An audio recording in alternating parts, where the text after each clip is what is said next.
बिस्मिल्लाहि मिनश्शैतानिर्रजीम बिस्मिल्लाहिर्रहमानिर्रहीम। आज हमारा टॉपिक है ग़ीबत।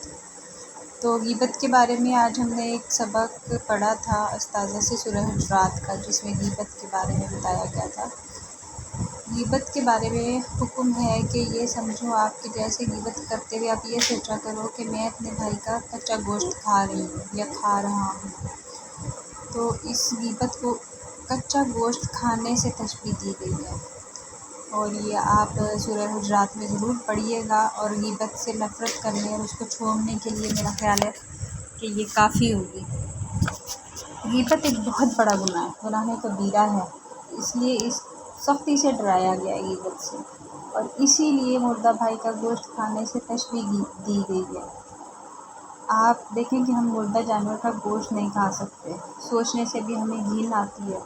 तो क्या हम ग़ीबत करते हुए ये अपने दिमाग में नहीं ला सकते कि हम अपने मुर्दा भाई का गोश्त खा रहे हैं?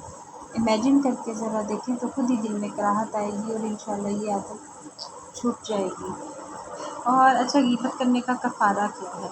कफ़ारा ये है कि उसके लिए जिसकी ग़ीबत की गई है उसके लिए दुआए मग़फ़रत करे और यूँ कहे, या अल्लाह हमारे और इसके गुनाहों को माफ़ कर दे। यानी अपने लिए भी माफ़ी मांगनी है और जिसकी ग़ीबत की गई है उसके गुनाहों की भी माफ़ी मांगनी है। तो अल्लाह ताला हमें तौफ़ीक़ दे कि हम इस बुराई को छोड़ें, और अगर कर ली हमने ग़ीबत तो हम उसका कफ़ारा यूँ अदा करें।